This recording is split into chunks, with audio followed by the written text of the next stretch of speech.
1965年9月23日早上6点，赋闲在家的彭德怀忽然接到了从中南海打来的一通电话，电话那头正是毛主席。听到毛主席的声音，彭德怀不由得有些愣神。毛主席让彭德怀赶紧过来一下，有重要的事情商量。自庐山会议之后，彭德怀已经被免去了所有职务，境况非常不好。如今毛主席这一通电话又是怎么回事呢？一切还要从头说起。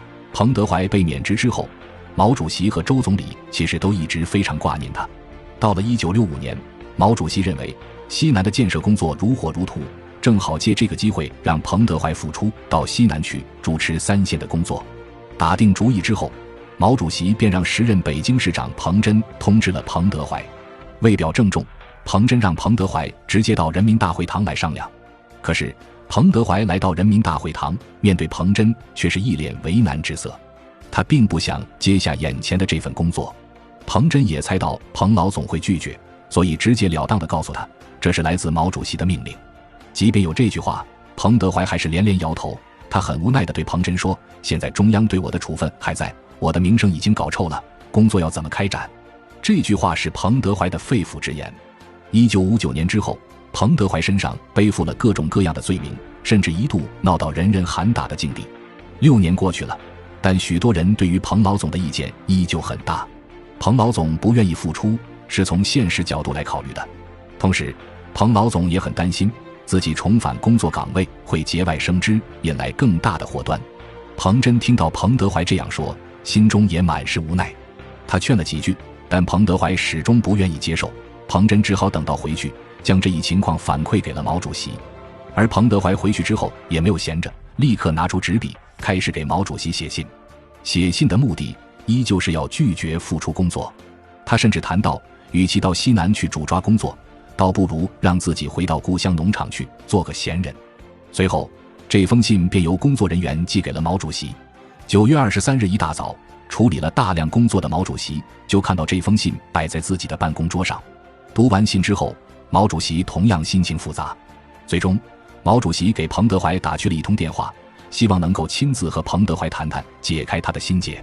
彭德怀很清楚毛主席的作息，主席常常是彻夜工作，上午是难得的休息时间，也猜到主席要见自己，多半还是为了工作的事情。所以彭德怀贴心地对毛主席提出，主席，您工作了一夜，先休息吧，我找个时间再去。电话那头的毛主席听到这话笑了，他对彭德怀说，你这个人啊，叫你来你就来嘛，我们好久不见，你快来，我们好好谈谈。挂了电话，彭德怀不愿耽搁，急匆匆赶到了中南海的门口。没想到刚一下车，却发现毛主席早就已经等在那里。看见彭德怀来到，毛主席心情大好，昔日的2位老战友此刻真是久别重逢了。毛主席紧紧握着彭德怀的手，心中有千言万语。走进办公室，彭德怀想了又想，最终还是对毛主席说，主席，我给您寄的信你看了吧，我这也是无事不登三宝殿了。毛主席笑着说，我这哪里是什么三宝殿，你什么时候想来你就来，你的信我昨天下午的就看了，这不高兴的一大早就打电话把你叫到这里。说罢，毛主席从口袋里摸出一支烟抽了起来。见状，彭德怀也同样从口袋里摸出了烟。毛主席看到彭德怀抽烟，颇为诧异，他记得彭德怀已经戒烟许久了，所以便问了一句。彭德怀则无奈地告诉毛主席，自从庐山会议之后，自己便又恢复了抽烟的习惯。一说起当年的庐山会议，2个人的心情都十分沉重。毛主席也知道这个问题不解决，彭德怀是没有办法安心工作的。他沉吟了一会儿，抬起头来，郑重地对彭德怀说，我们好好聊一聊吧，哪怕你骂人都行，你有什么不满意的直接说出来。见彭德怀犹豫，毛主席又补充道，你这个人啊，还是那个犟脾气，平时总不来，好长时间不写信，一写就是几万字，为什么不打个电话或者写个纸条来？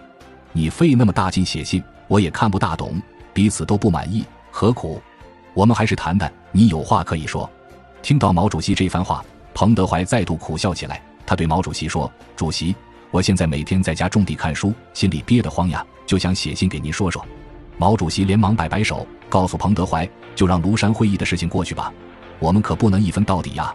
我们现在要建设大3线，是准备打仗的，按照比例，西南投资最多，你去西南最合适，努力工作，做出成绩，将来还可以带兵，以便恢复名誉。毛主席这番话让彭德怀的内心有些松动，可他终究还是担心名不正言不顺。他掐着手里的烟，满脸纠结，想了一会儿，他还是对毛主席摇摇头，说自己不适合。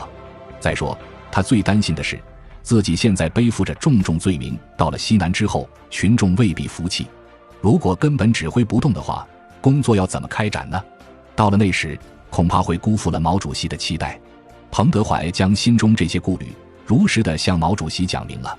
毛主席知道彭德怀最在意的还是庐山会议，所以毛主席认真地对彭德怀说，庐山会议那次也许真理就在你那边，错了的我们就改正嘛。另外，毛主席更是对彭德怀做了保证，如果西南的工作不好开展的话，中央也会派同志出马去帮助他协调。随后毛主席又滔滔不绝地和彭德怀讲起了西南建设的意义。当时的中国正处在关键的发展时期，西南稳定关乎着整个国家的稳定，也正因如此，才需要彭德怀这位老将出马。纵观全国，能挑起这个重担的实在不多。毛主席希望彭德怀拿出当年上战场的勇气来把这份工作做好。彭德怀听着听着，心中的热情慢慢被点燃了。虽然他已经整整赋闲6年，但他对于国家、对于人民的牵挂一丝一毫也没有减轻。如今有这样一个能为国奉献的机会，彭德怀心中又何尝不想？如今毛主席已经给他吃了一颗定心丸，彭德怀便觉得没什么可犹豫的了。在经历了长达5个小时推心置腹的谈话之后，彭德怀终于向毛主席点了头，保证自己一定主抓好西南的各项工作。看到彭德怀松口，毛主席心里也终于松了一口气。当然，毛主席知道让彭德怀点头只是第一步，彭德怀的顾虑是很现实的，因此西南那边各级干部也要先交代好。没过多久，西南局的大小干部都到了北京来参与3线建设的研讨会议。毛主席和彭德怀也出席了。听完同志们的报告之后，毛主席便站起来特意说了一番话：彭德怀同志去西南工作，这是党的政策，如果有人不同意，要他来找我谈，我过去反对彭德怀同志是积极的，现在要支持他也是诚心诚意的，对彭德怀同志应是一分为二，我自己也是这样。随后毛主席又特意让西南局的书记李井泉留下来，告诉他务必要全力支持彭德怀在西南的工作。毛主席还交代，彭德怀如果要写信就立即送来，彭德怀如果要提意见便尽管让他提，要服从彭德怀的指挥和领导。李井泉作为红军的老干部，对于彭德怀一向是非常敬重的，更清楚彭德怀强大的工作能力，所以对于毛主席这番意见，李井泉自然欣然接受。不久后，中央正式任命彭德怀为中共中央西南局3线建设委员会第3副主任、西南3线建设副总指挥。消息传出去之后，不出所料引起了不小的风波，许多人再次借机对彭老总口诛笔伐，肆意抹黑。不过毛主席力排众议，依旧让彭老总去了西南。彭德怀来到西南之后，因为他身体不好，众人主张让他先休息一段时间，适应环境。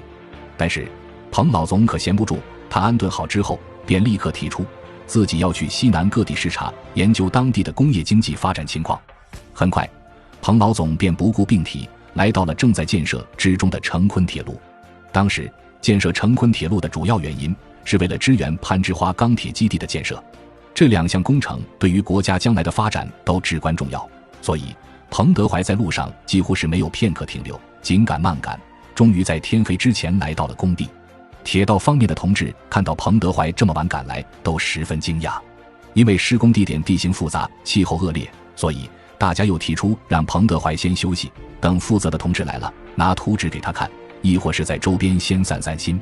彭德怀听到这话，十分不满意，他说：要不得，要不得，我们不能学蒋介石8年抗战，他逃往峨眉山养身。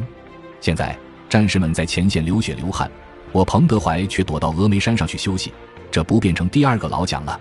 那样人民会骂我的。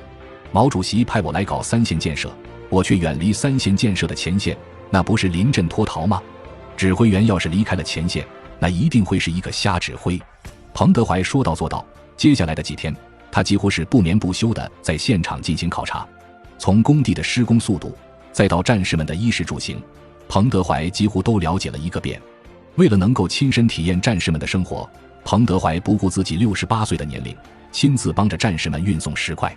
在考察结束之后，彭德怀将自己的所见所闻以及建议整合成了一本厚厚的资料，火速交给了中央。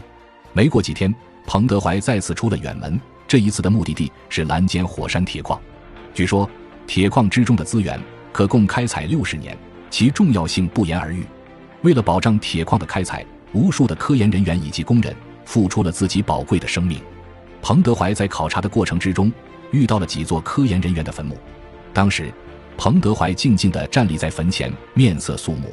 在读完了墓碑上的人物生平事迹之后，彭德怀默默地走到旁边，采了一束野花，献在坟前，又脱下帽子，深深地鞠了3个躬。彭德怀在西南的工作状态真可用鞠躬尽瘁4个字来形容。他成日里奔波在那些最忙碌最危险的地方，经常亲自下矿山探矿洞，更是时常为了体验生活，和工人们同吃同睡。为了研究工程进度，彭德怀更是阅读了大量的科研书籍，把所有的流程都摸透了。对一个68岁的老人而言，这样的生活是非常辛苦的，但是彭德怀却从来没有喊过累。他甚至恨不得把一天24小时都利用起来。他并不担心自己的身体，只担心国家的工程不能按时完成。最初彭德怀来到西南的时候，一些对他不了解的同志还因为他过往的历史对他颇有微词，但彭德怀工作了一段时间之后，他身边的工作人员一个个便对他心服口服了。而那些身在基层的工作人员们更是永远记住了彭德怀的身影。彭德怀的好是毋庸置疑的，他几乎把自己全部的精力投入到了这份光荣的工作之中。爱兵如子的他来到西南，也依旧无私地关怀着每一个为国奉献的工作人员。他在西南工作的时间并不算长，但是却给后人留下了一笔宝贵的财富，极大地推动了当时西南的3线建设。彭德怀的一生起起落落，风波不断，但是历史总会给予一个人最公正的评价。今时今日，人们仍在怀念他，赞颂他。